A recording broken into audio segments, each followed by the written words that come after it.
I have the pleasure of being the Civic League president this year. Um, we have Mark Brandon, who is our community liaison, Justin Patterson, who's our treasurer, um, Emily Messer, who is our vice president, and I think our secretary is not here today. Um, so thank you guys for coming. We've got some other guests who will give presentations. I'll introduce them in just a few minutes. So yeah, I guess that's the main panelist here. So we'll dive into those special guests. We have Park Richardson here, who is the head of the Maymont Foundation and takes lovely care of Maymont Park and keeps us looped in. Park, what's going on with Maymont? Maymont is doing great. It has been such a blessing for folks during COVID. We have seen higher visitation than ever. And this tends to be people that are from the area because we aren't having tourism. We usually have about 40% of our guests are tourists, but during COVID this past year, we have mostly seen a local, regional, city visitation, and it's over 800,000 folks. So it's pretty incredible. And hearing lots of things from them about thank you for staying open. We need a place to come and socially distance and have something fun to do with our kids and our families. So it's worked pretty well. And I have to say, I'd say 99% of the guests are aware of the rules of distancing and masks and all that and behave very well, very respectful of each other. So that's been wonderful. We have developed a new way of doing some programming. We have some virtual programming we're doing with watershed education, and we have 4,000 students over the next couple of months going through our virtual programming about watersheds and ecosystems. And we also have some other science classes where we'll be doing virtual water experiments with them, as well as some animal explorations and story lessons about animal adaptations and such. So we've been working with schools to help them adapt and bring Maymont to them if they can't come to Maymont. And we're working with Cary Elementary as well. They have a eco campus, and we are doing watershed programs and training for their teachers for that new eco campus. And so we're really excited to be working with local schools in that way.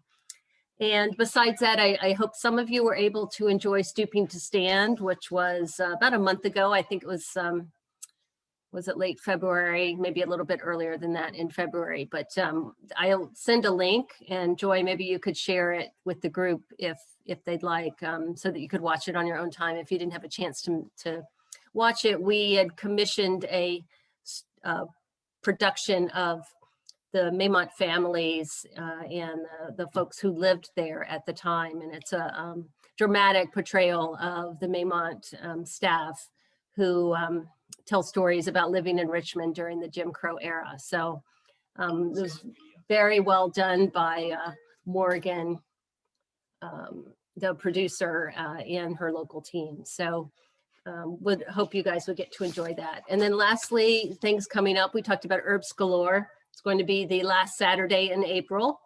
Everything that we're doing at Maymont is socially distanced, time ticketing, limited capacity, all those masks, all the COVID protocols are being strictly followed. And so we're going to present herbs this year in that way. We also are going to present Dominion Energy Family Easter, and you can have an excellent time if you want to come on that day. And so that will be Saturday, April 3rd. And then we have some other things in the works for the spring. We're going to be doing some more pod-based concerts and events like that with limited capacity, and just where people can sit on a picnic blanket and enjoy time with their friends and families and enjoy being outside. So any questions that I can answer anyone about Maymont or things coming up? When does the time change for walking around a Maymont time? It happened on Sunday. So you've missed, this is now your second day you could be walking around Maymont at this, well, you'd be kicked out about now. Yes. You're open until 7 now? It's 7, okay, yes, good. It's open till 7. Starting on March 14 cool. is our day.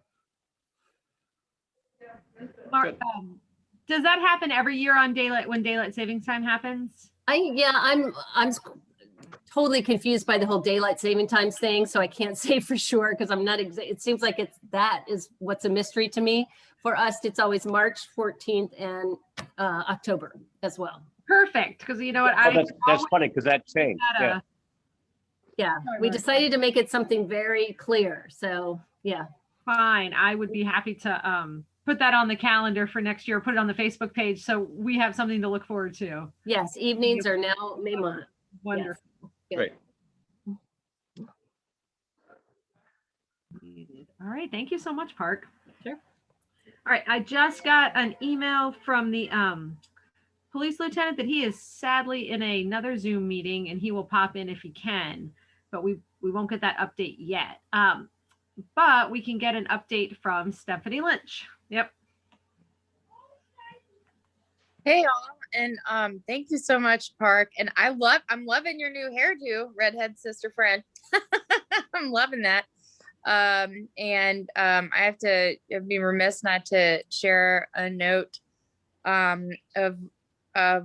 grieving for Arnold the cow that was recently lost at Maymont. I know we have a lot of fans here at this household of Arnold, and just another great reminder of how well Maymont takes care of their animals. Their veterinary services did a wonderful job taking care of him and trying to treat him. But just wanted to throw that out there. And Park, thank you so much for the Easter egg hunt. We are really looking forward to that. So, and thanks for all that you do.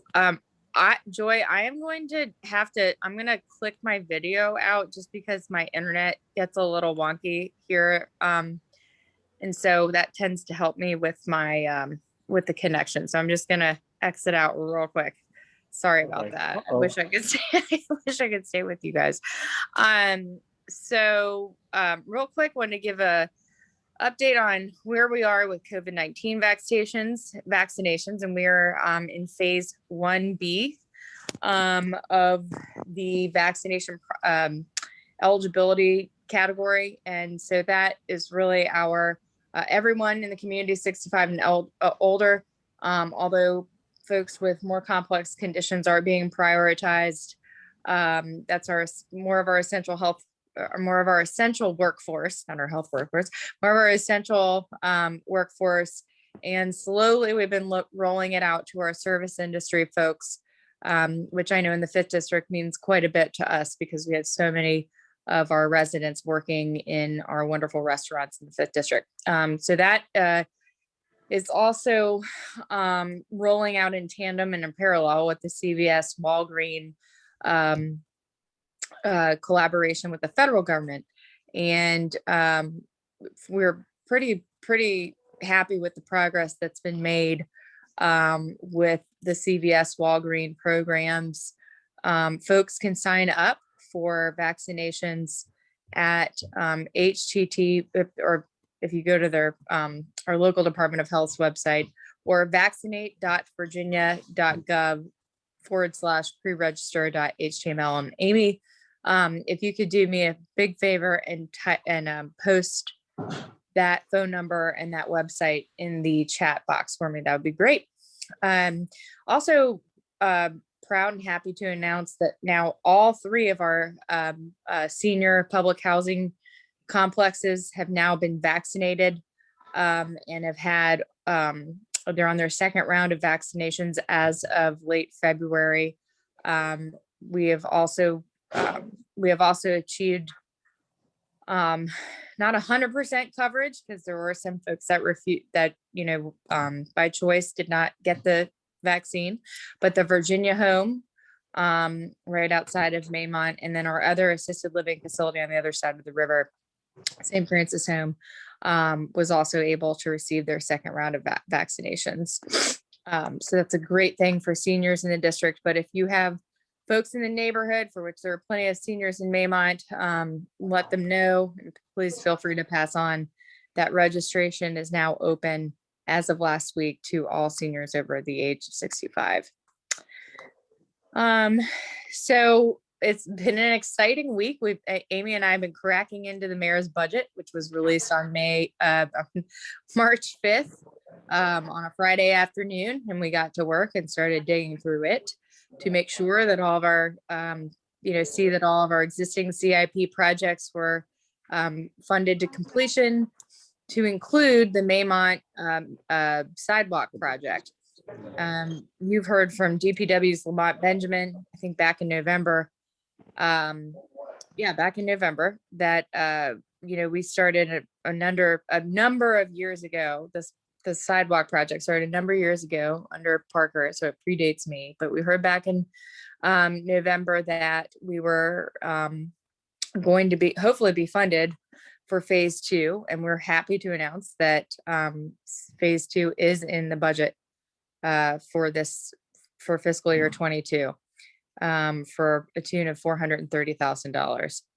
So we are going to continue to advocate for that. We were unable to contact Lamont for more of a date on completion and get more of an update for you, but we will be happy to relay that to Joy and pass that on to you all as soon as we have a further update on the sidewalk project.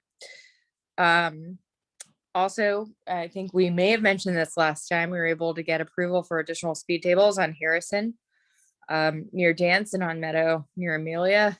And so these are approved, but not funded, unfortunately. And so we're going to have to work on the funding and advocating for the funding during budget seasons. It's another big push that we'll be making in our budget advocacy. The city also installed enhanced the speed fine zone signs on Colorado and Harrison between Allen and Idlewood. You might have noticed those.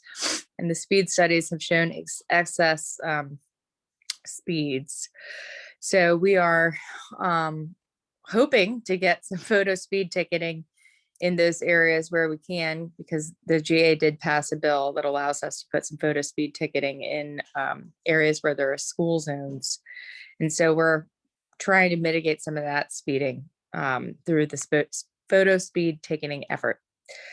So we're still working with RPD to try to get that, those mobile units. We're advocating for some mobile units. We're going to work with our police department to get those up and running. So hopefully we'll see those in the next 6 months. That's my goal, is to keep pushing on that. There are plenty of things that we are pushing for in the budget. Unfortunately, we are facing a $37 million shortfall. So as we have began to comb through the budget, we have, it's going to be a challenge to advocate for the things that we are trying to get into this year's budget, but we will definitely keep pushing. And I really need to hear from you all on what your priorities are, especially your neighborhood priorities. So if there are any that you would like us, any CIP requests, anything that you would really like for us to push for, we get about 12 CIP submissions a year. This year, we are not as blessed as we were in the previous years to get all of those funded. So we would, love to hear what's most important to you all. And of course, we do have a comprehensive list that we are going to be sharing in the budget brief update that I will be releasing to through my newsletter here by next week. So really would love to hear your feedback on that. And lastly, of course, I'd be remiss if I didn't mention the Thursday, March 18th district town hall, and that's going to be at 6 p.m. And we're going to have guests that include Colette McKeechin, she's our current Commonwealth's attorney, get an update from her, get an update from the finance department to review the tax relief programs that have been put in place, and Jason Cameras, our superintendent, to hear from you all on your budget priorities for RPS, and also the year-round calendar proposal that's being voted on tonight. So he'll explain a little bit in a little bit more detail. And I guess his presentation will change based on how the school board votes for the 10-month calendar. For those of you who are familiar with that, RPS is making a decision of whether or not to go for a full 10-month calendar versus the traditional 7-month calendar that they've been running on. So that'll be an interesting presentation from him, and we're excited to have that opportunity to ask him questions. In any case, Joy, I hope I covered everything for you, and any questions that anyone has. I know there's so many topics to cover, so I try to be brief, but extensive. Any questions? So on the CIP, I know you had said, at least in the last round, there was money earmarked for the repavement of Bird Park. Correct. Where do we stand on that? Is that still within the realm, or is that going to be pushed off? So I don't have my budget book in front of me, but as I recall, that was funded. It was already funded for the last round of CIP dollars. Amy, am I recalling that correctly? Yep. Yep. Excellent. Yeah, because it looks like they had started, but then a little thing called COVID-19 happened, which kind of puts brakes on that a little bit. So yeah, curious. Yeah, that was one of the items, we pushed really, really hard. We really wanted to ensure that the CIP projects remained in the budget. And for the most part, DPW did a fantastic job working all the way. They were one of the few agencies in the city that just kept on plugging away. And we were really proud and appreciative of the work that they did around the district. I mean, you all probably have seen the new sidewalk connectivity that's been laid down in the Carillon Bird Park area. There's been, they started work on the existing Maymont sidewalks. I mean, they've been plugging away. So we're and paving. They've done a lot of paving. So we've been really pleased with their work. But yes, certainly would like to see the Bird Park streets come to completion as well. Good question. Any other? I have a quick one that's a little more localized, but we have lots and lots of questions about it. The house on Texas Avenue, 1713, I believe, that has no roof. Amy had said she'd see if she could check into that for us. And I was wondering if you guys have any information. I'll let Amy take that one, but yeah. It's a hot topic. Radar. Yeah. Okay. Go ahead. That's great. Thank you so much for all the updates, Stephanie, and for being here tonight. Yeah. Amy, did you want to provide? Did she leave us? Now, or you want to follow up with that later? Yeah, let me follow up with you a little bit later. I'd sent a message last Wednesday when you asked, and Kevin Balk, who's the new planning director, said he was looking into it. So I'll shoot him another email right now. Okay, awesome. Thank you. Okay. All right. Mark, anything from you? A lot and a little bit. I've been meeting with that group that's talking about trying to jumpstart something similar to Teams. But I don't want to complicate Stephanie's life anymore with that conversation right now. It's just a group of old neighborhood people from the city. Sounds fun. Yeah, there's some concern about the master plan and things like that. I think a lot of people have heard that. Could I ask Amy? Amy, is the CIP funds painting the lines on Main Street and so forth? Is that where some of that paint's come from? Or is that totally different? No, most of it's coming from a state partnership on Main and Cary Street. So not necessarily CIP. But you like the marks, right? They're good. Oh, they're great. Yeah, my observation is that I know you want to put tables up at Amelia Street, but there's nothing like paint on this road. In Colorado, if it had a bike lane or anything to slow traffic, I mean, I don't hate your new signs, and already people are driving slower.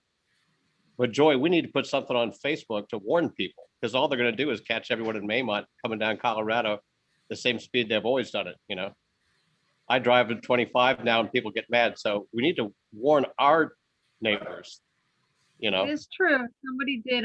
But paint is so much cheaper than putting in these tables and everything else. I don't know why there's not more paint on the street. Some people don't read signs. Yeah, and somebody went around me the other day because I was going too slowly. They were a little frustrated. Yeah. Oh boy. So the signs are okay as a concept, just to say it, but they're only in certain neighborhoods. For example, on Main Street, we couldn't get them for 30 years, but they have them on Elwood.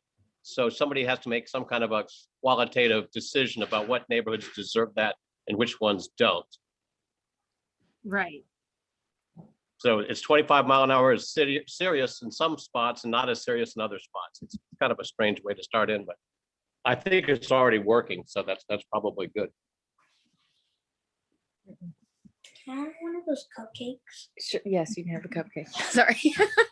In any case, I appreciate you all so much. And Joy, if anyone has any more questions, I'll be on. I'm just gonna be muted and turn my camera off here, but I appreciate.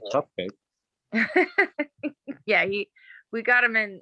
He's been waiting all day to have one. So, in any case, look forward to seeing you all too on Thursday if you can make it out to the virtual town hall. Yeah, it's good to be with you. Thank you. All right, sorry, I was just responding in the chat real quick. Then we're gonna have an additional guest. But before we do that, Justin, do you want to give us our treasurer's report? And then we're going to hear from our friends at Pump House Park.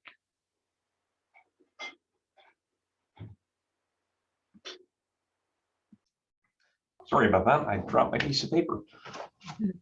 Yeah, so treasurer's report. The only movement that we had in this past month, we had a check that was debited for $197.33, which of course, sorry, I missed one sentence. Our beginning balance for this quarter was was $4,005.08. Minus the one debit, we are now left in the bank with $3,807.75. And the only thing that I have to add there is we are looking for renewing members.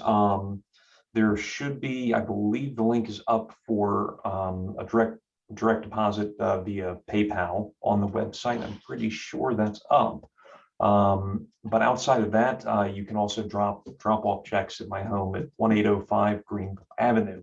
You just put them in the mailbox and we will get a membership card to you. Just, let me know who you are, and I will put that information in the chat. Thank you, Justin. All right. And I'll get that info for you, Joy, in one quick second.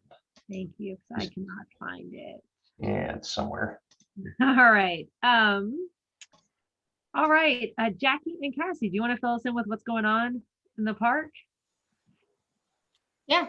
I used to live in with Leah, the secretary, in Maymont, and about the time I moved out, I got involved with Friends of the Pump House, working to restore the pump house. And so Cassie Patterson with me, who's our president, and she's gonna give us a little history of the pump house.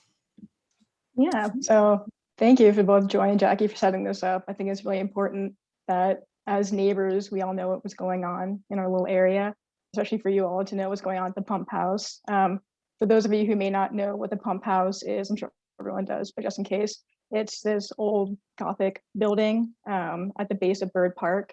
And it used to pump water about 100 years ago to the entire city of Richmond.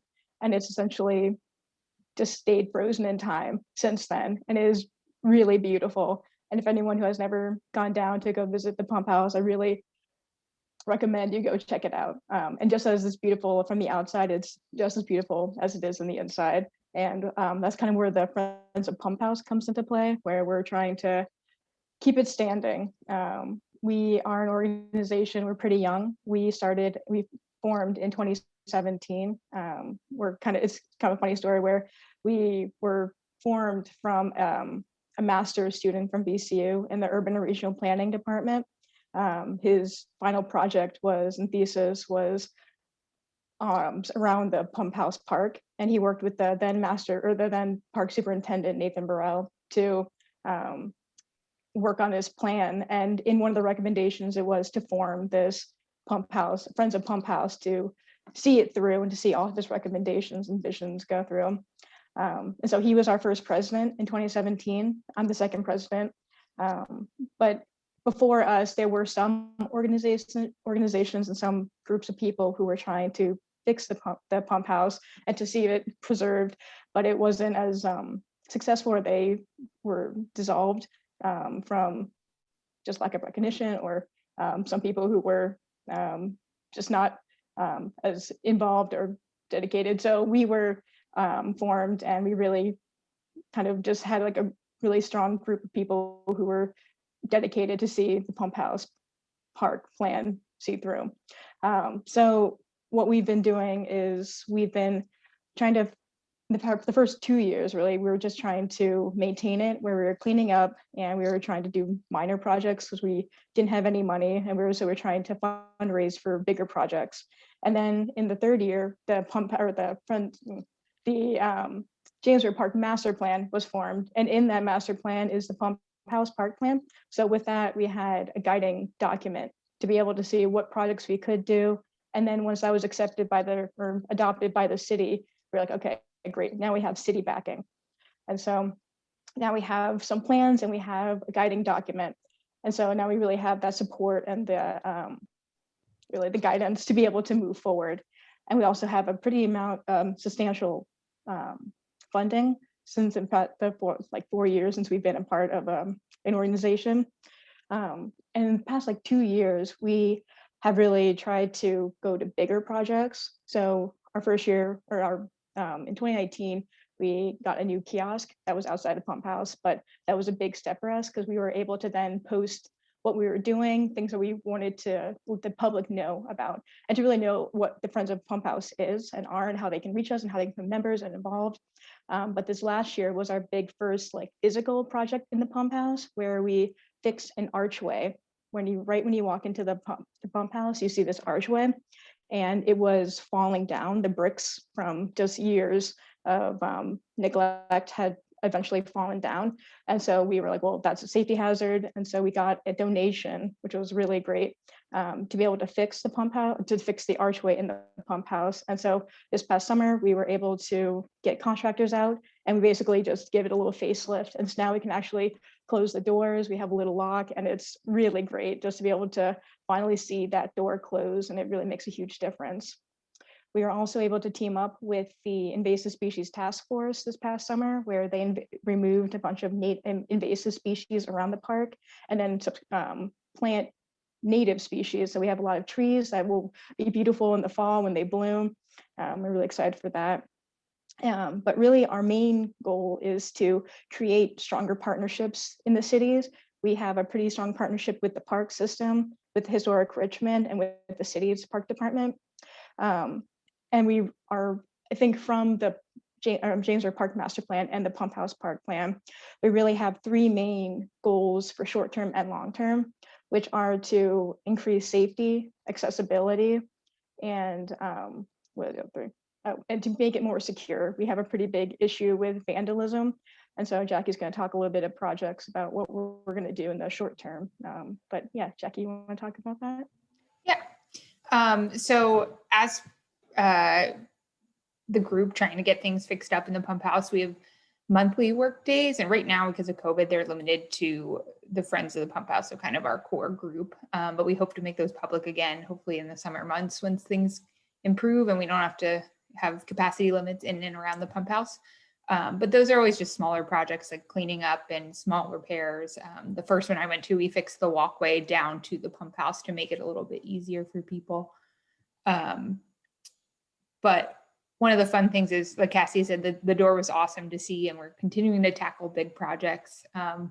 One is to do some intermediate repairs to the roof to kind of maintain the weather stripping and the protection from the elements, so that we can do a full roof replacement, like probably in a couple years, but kind of Band-Aid fixes, but necessary ones to preserve the integrity of the pump house.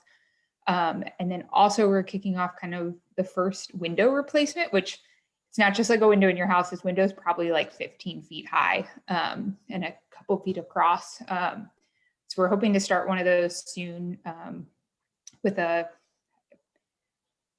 is she local, Cassie? Yeah, we have a local window historian. She somehow knows how to fix historic windows. So.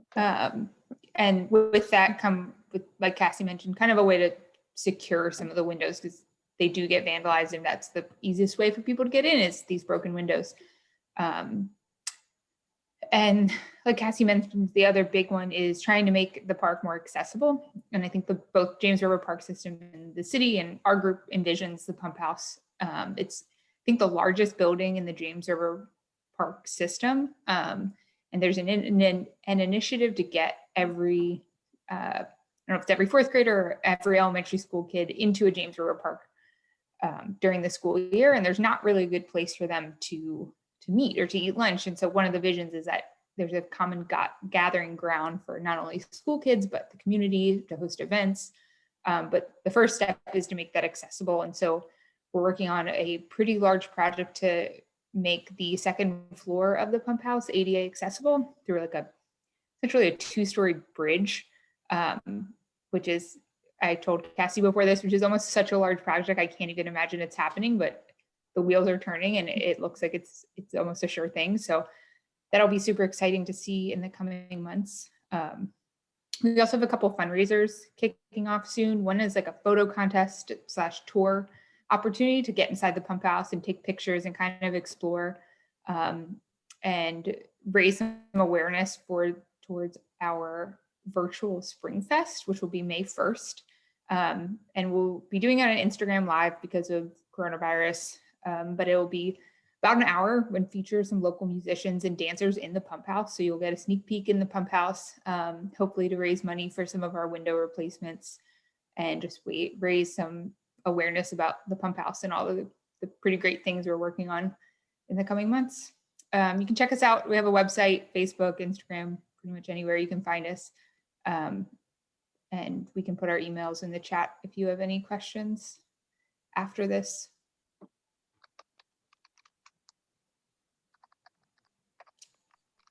So just out of curiosity, and this is me drumming up business, but what so what is the plan for trying to secure the windows?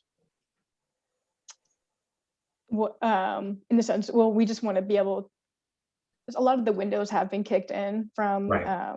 People trying to get into it. So our plan is to restore them to where they were, but to add a somewhat thick sheet of plexiglass on the outside, which would prevent people from kicking them in and being able to bash it, like anything to break the glass. So yeah, it's going to be plexiglass. So, but we also want shutters so that we can let the natural light in. It's really, we want to focus on the first floor in the main room where it's really dark and where people first walk in. So you want to be able to open the door or open the windows and then have the plexiglass be that secure safety net from people breaking in. Sure. Yeah, I just want to make sure that one, you know, you weren't going to do something crazy like, you know, put No. bars or any sort of screen over top. Because again, No. all secure. There may be plywood in the meantime while we're fixing them, but yeah. And we've also worked with the Department of Historic Resources, so they know exactly what we're doing too. So Sure. Cool. Mm-hmm.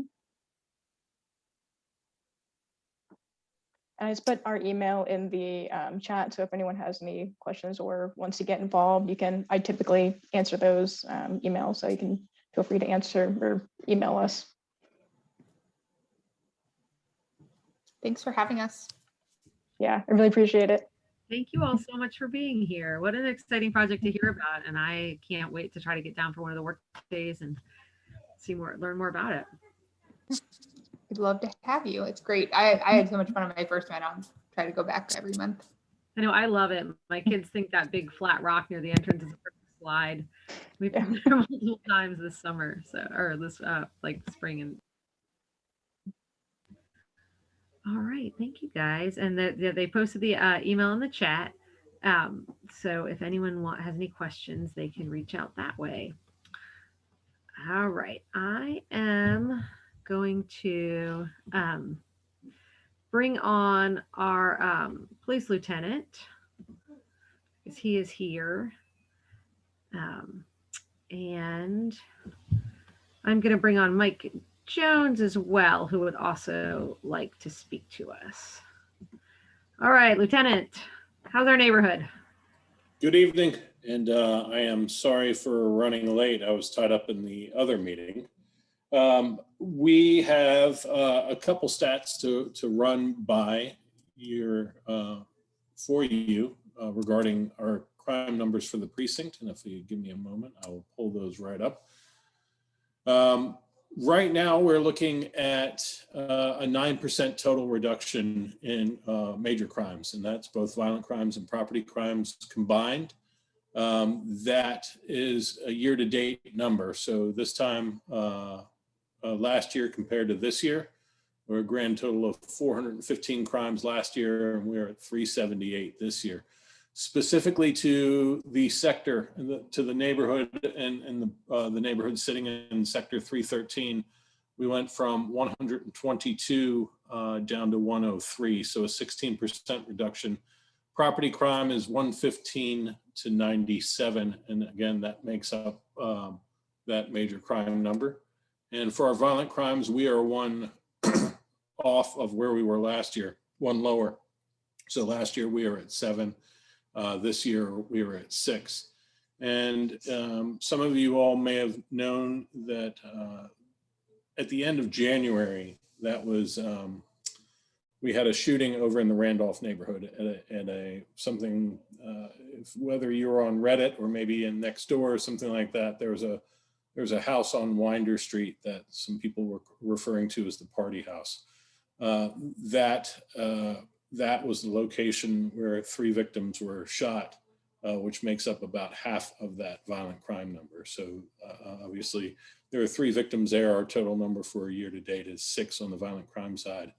We've had a couple of other robberies, nothing like we had talked about last year, where there was an individual, actually 2 individuals targeting people with cell phones, and one of those occurred in your neighborhood, but nothing specific to your neighborhood like that this year. Sorry about that. So that's where we are number wise. What we are seeing an uptick in that impacts you directly.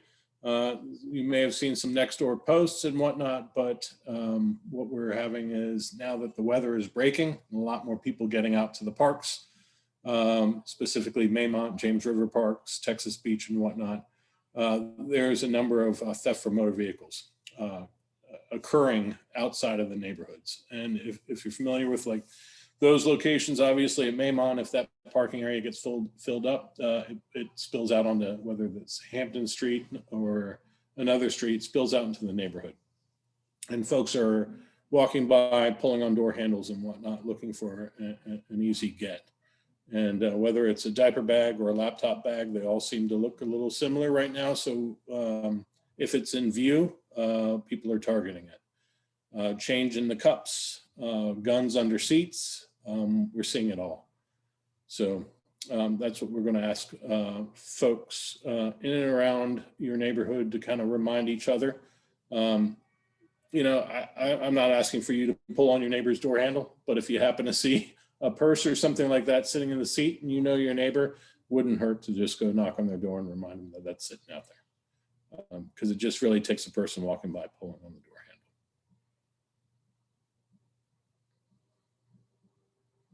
Okay.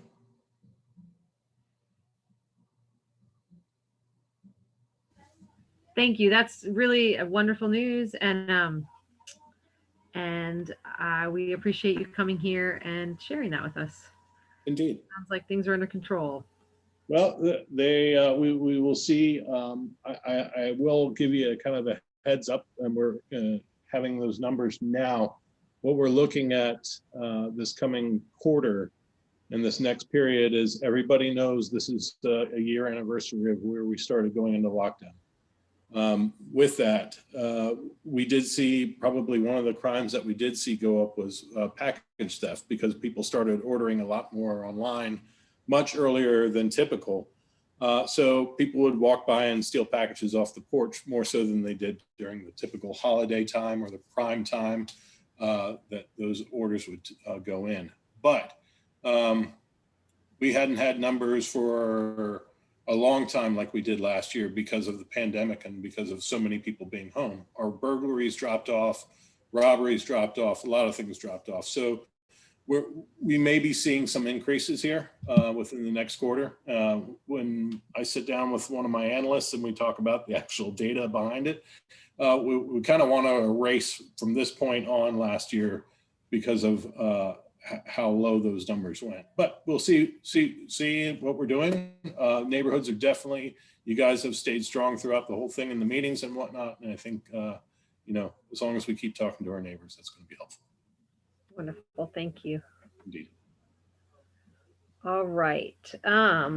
We have two of our, we have our Representative Betsy Carr in on the panelists, and we have Mike Jones as well. So let's hear from, make sure I'm doing this right. Betsy, let's hear from you first, if you are there, and then we'll hear from Mike. Thank you. It's all right to hear from Mike first if you like, because I know you hear from me often. So go ahead and hear from Mike if you like. Okay, we can do that, and then we have a little more time for questions for you, Betsy. All right. Hello, Mr. Jones. How are you? Thanks for joining us tonight. You're muted. There we go. All right. It's like I've got the mute button on my microphone and on the actual system. But first of all, good evening, everyone. Thank you for allowing me to come in and share. My name is Michael Jones. I represent the 9th Councilmatic District on the south side of Virginia.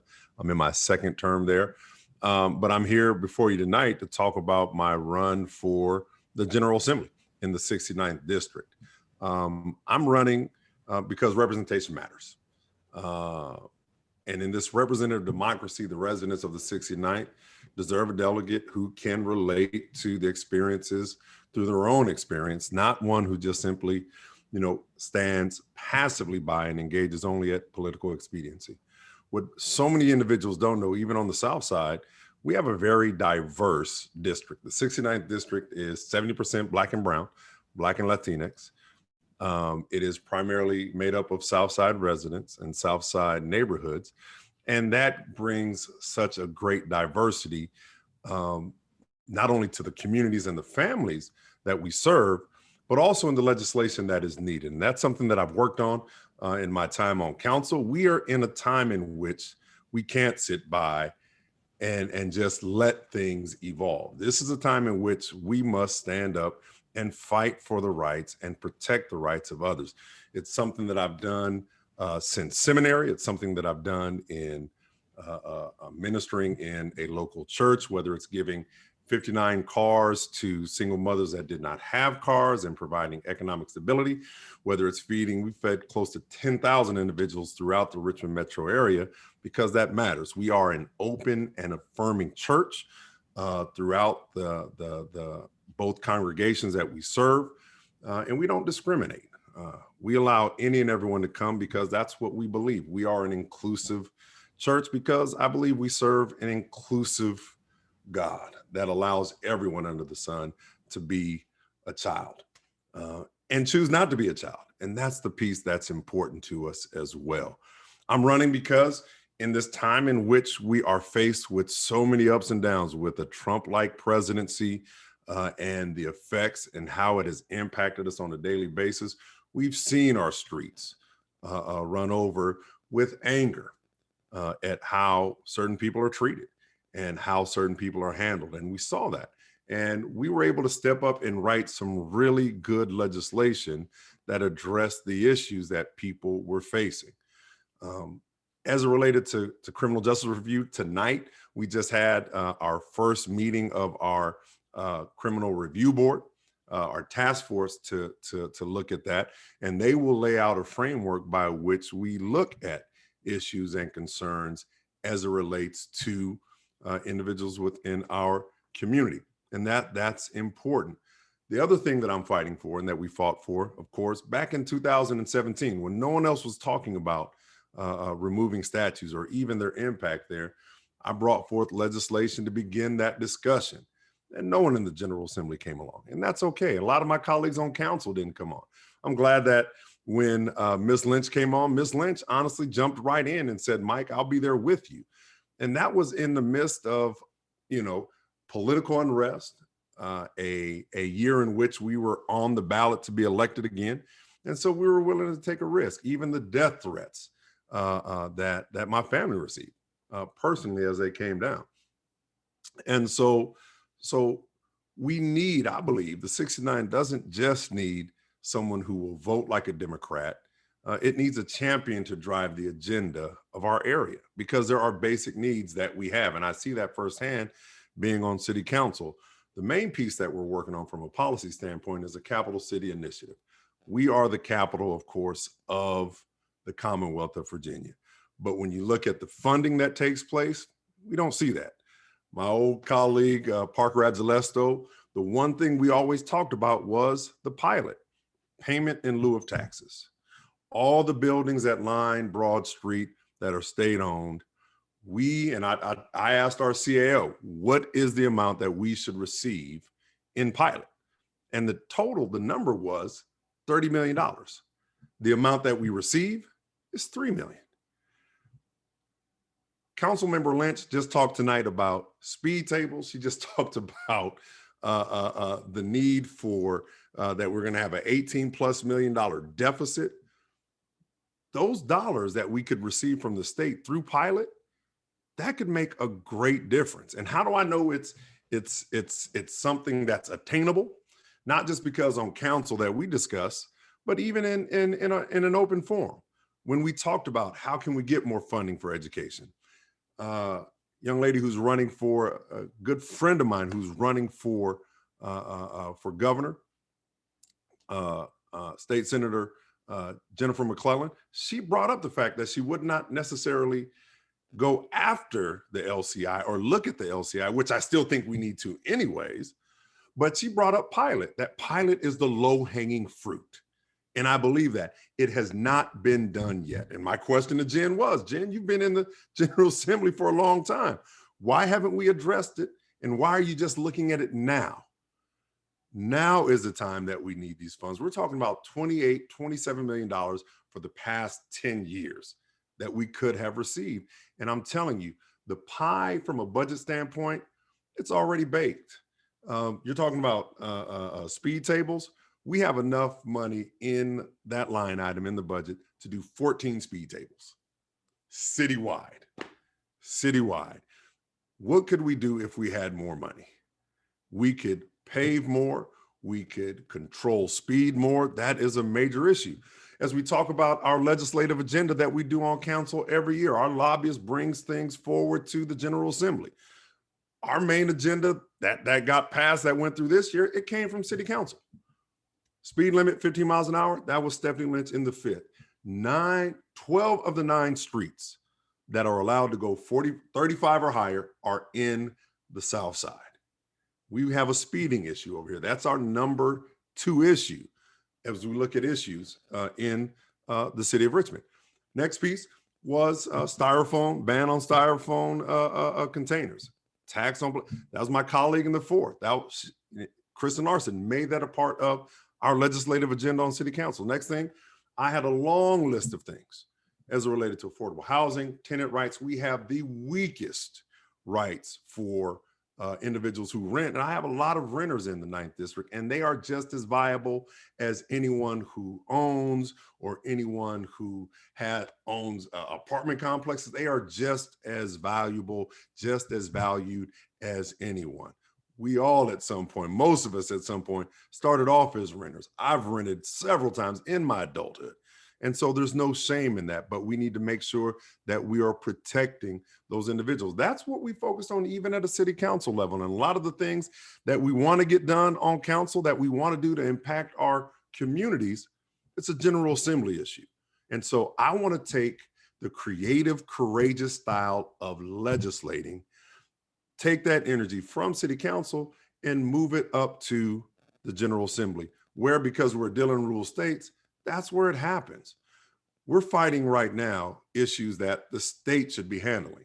The health department reports to the state, 14% when they looked at the initial vaccination rates among those in the Richmond and Henrico health department in their status area, 14% of African Americans to 34% of whites were vaccinated. Another 42% was unaccounted for, but based on the law of large numbers, we know where those numbers would actually fall out, that the number of individuals who are disproportionately impacted by COVID, we were not seeing that same type of efficacy and or intentionality in reaching our neighborhoods that are at most risk. The people that allow my wife and I to shelter in place, I believe they are the ones who should have access to these vaccines in their neighborhoods. We had 0 sites on the South Side, and that's something that we advocated for and fought for, and we have. We ran a pilot program with faith leaders where we got 2,000 African-American seniors registered, got in, vaccinated, got their first shot, and they're in line to get their second shot. As well, we ran a satellite at Second Baptist Church on South Side, where they went from handing out 100 doses to 300 to now 6 weeks of 500 doses per week on the South Side. So individuals don't have to go to the Richmond International Raceway from South Side, where transportation and that commute is difficult. Something that might be an easy 15-minute commute for me.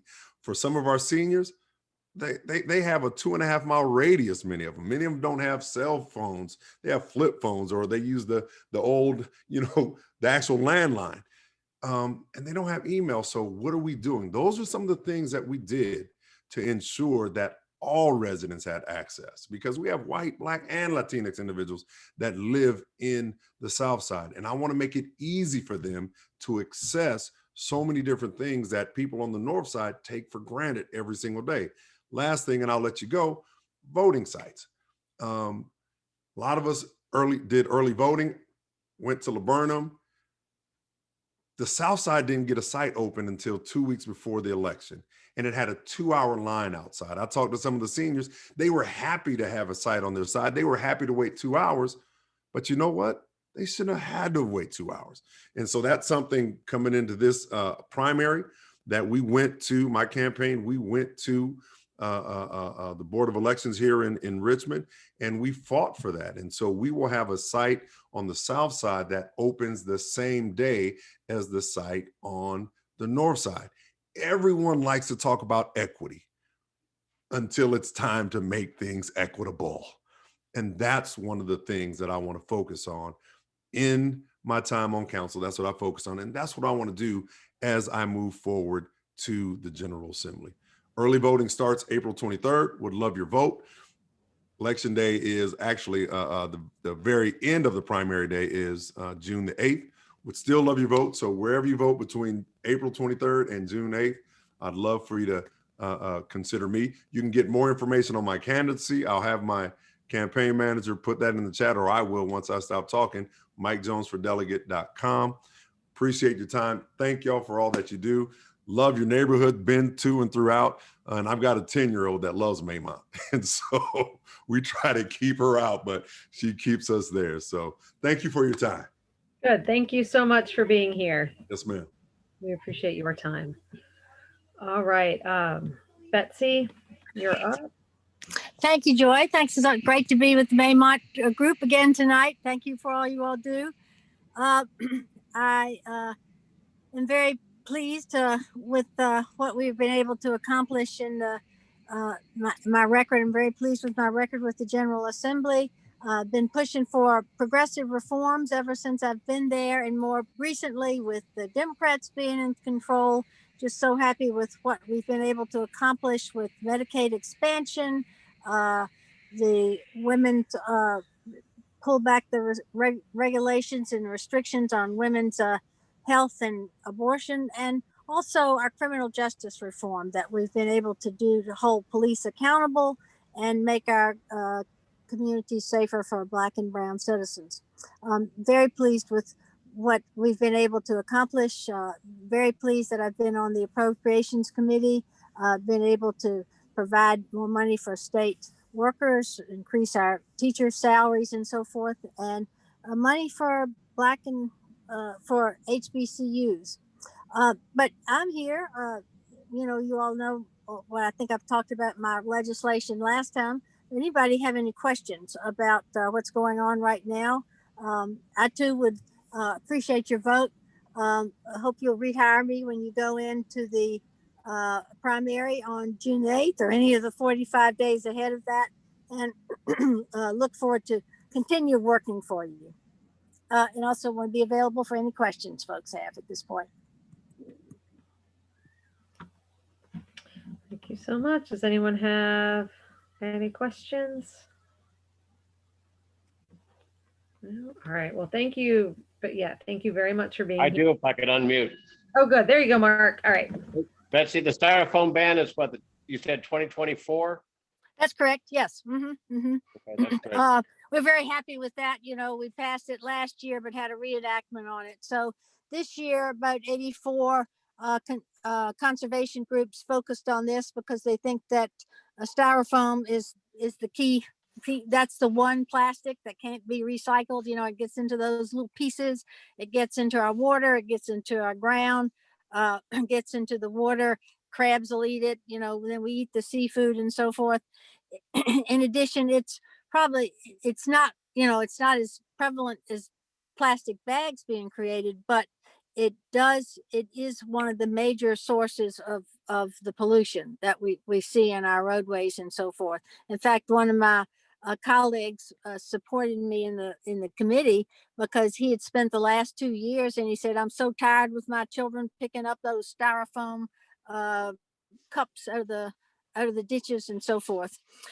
We're very pleased. Also, you know, it's also an economic justice issue because people, you know, we even have food deserts and so forth in our district, and people would be, you know, they don't have time to be working 2 jobs or whatever, and they're going by and they stop by and take out food, and they take it home in the styrofoam container, and then they heat it up in the microwave, in the oven, and whatever, and the styrofoam gives off toxic chemicals. So again, it's, you know, it's not healthy for our children and our environment. It's not healthy for our citizens. So passing the styrofoam ban is a big thing toward making our state cleaner and healthier.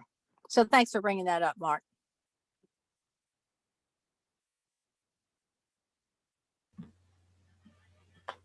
All right. Yeah, very important things. I think anything we can do. A great session, all in all, a remarkable, historic General Assembly session. Yeah, I oh think my it's very gosh, you know, transformative. death penalty. Mm-hmm. The death Getting rid of penalty. the death penalty in Virginia. Who would have thought? Oh my gosh. Return of voting rights after serving time. Right. Marijuana. And, you know, of course, I don't approve of that. But return of voting rights ever since I've been in the General Assembly, and also the expungement. I was the first delegate that actually had a bill that was heard before. Of course, it was a Republican committee at that point, but I had a full hearing, and I had a constituents talking about it and testifying. And so we're so pleased this time to be able to see some of the things that we've been pushing for, the progressive reforms, come to tuition this time since the Democrats have taken control. Well, thank you, Betsy, and thanks for all the thing on women's issues too. So, but thank you for everything. Thank you. Appreciate that, Mark. Appreciate it. Yeah, we're lucky to have such good representation in our neighborhood. All right, I'm going to move on a little bit, and this next thing is a little tenuous because I don't have the actual number yet, but we have, she's not here this evening, but Ida Mitchell, who is our community liaison with Mark, has been actively working with the vaccine rollout and has an amazing amount of information, and she has offered her number as a direct resource for anyone who needs help navigating or has any questions. So as soon as I get that number from her, I will be posting it on the Facebook page and sending it out in an email. And she's a wonderful resource. So again, I'm sorry I don't have that number tonight, but hopefully soon. Well, thank you, Joy. I've been talking with Ada. That's really helpful. It's really great. Yes, good. Yes. She's thrilled to be able to help, and I'm thrilled to be able to have her. I know there's email for a lot of us, but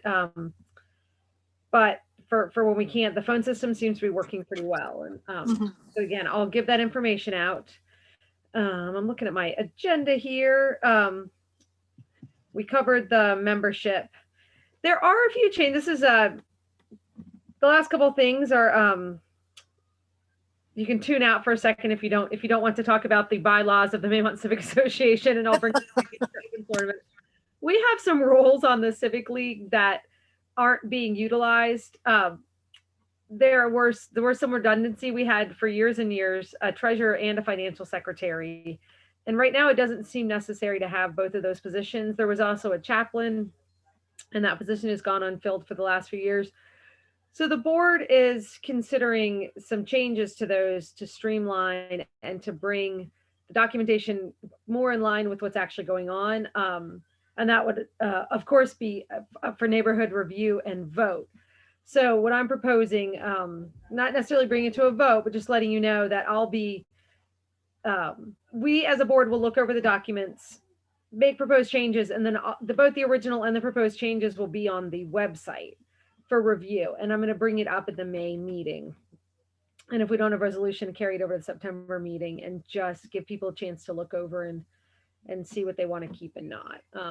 Probably happens every few years just to go through. And if you don't know, we are bound by a constitution and a set of bylaws, which people have carefully crafted over the years. So it's a great guiding document for us. That's just a little heads up. And I think that was the last of our Civic League business for that. So I will open the floor for a few minutes if anyone has any questions for any of our panelists or anything that's going on in your block that needs to be addressed. Oh, one more thing. We have, there is the City of Richmond RVA 311 system for reporting concerns, potholes, blighted houses, anything that is of concern. And we created a Maymont neighborhood login and password. I'm going to put it in the chat momentarily. So if you see something and you don't want, oh, look, Justin just did. Gotcha. Log it in the code. So if you don't feel comfortable or you don't want to report from your personal account, you can use this. And then it's actually helpful to do it with the Maymont login because Amy Robbins gets a full list of everything in our neighborhood and she can see that they all came from residents in the neighborhood. So write that down if you want to get the app. It's great. I think many of us have reported that big pothole on Carter Street. So if you haven't reported it, just keep doing it. Maybe they'll fill it in someday. But again, any concerns you have. All right. So now we'll move to the open floor. And just one more little blip on 311. And Michael, you might actually be able to speak to this because I don't believe that Amy is here any longer. But I believe they're rolling out an updated 311 within the next couple of weeks, or the rollout might have been today, which is supposed to streamline reporting. So, you know, the more people report, the more likely it is for a problem to be addressed. But we'll see how that actually works out in actuality. Thanks, Justin. I'll have to make sure I update that. All right, floor is open.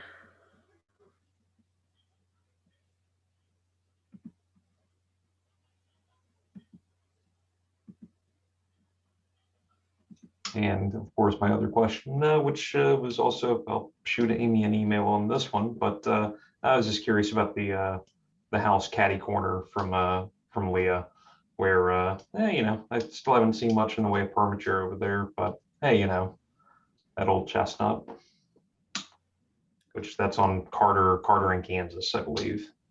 The house that went up in 2 days. Yeah.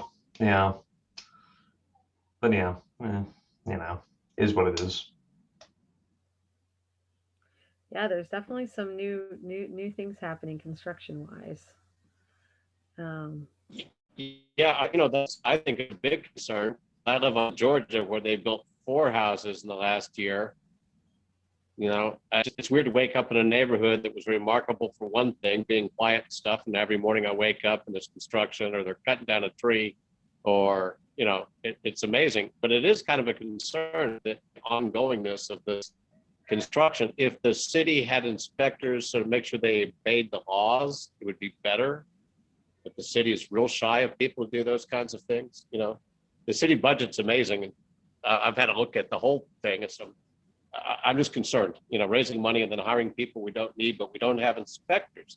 There's no boots on the ground, you know, and if the people are building houses not following the rules, And I don't want to say too much about this one, but you know, the home on 1901 Georgia that we went to planning commission and tried to stop, that house was built by a guy that I didn't like very well, and we didn't trust him. He came to our civic meetings twice, and he built a house, got permission to build a big house on a small lot, and the people moved into it, and they're really sweet people. And now they're having major problems with the house because the foundation is cracking. So, you know, construction in the neighborhood is great, but the city's got to have enough chiefs and Indians out there working it to I don't know. Someone's got to be paying attention to this stuff. 311 is not enough to run a city, I don't think, you know. So. True. That's true. Yeah. Oh, And let me tell you, and I've been doing a lot of fair work up in Wickham Court and other neighborhoods of the city, and I'm sure Michael down in the 9th district. 311's a different world down there. There's not as many people running around with cameras in their spare time taking pictures of problems. So the 311 system citywide is not an equitable system on its face. You know, it makes Amy's job easier in some ways in some neighborhoods, but other neighborhoods, anyway, this is Maymont. So. Yeah, definitely things to keep an eye on and to be aware of and try to keep some accountability. Thanks, Mark, for bringing those concerns up. All right, is there anyone else that would like to speak before we say goodnight? I think so. Thank you all so much for being here, and I will look forward to seeing you before or at the next meeting. Stay safe, everyone.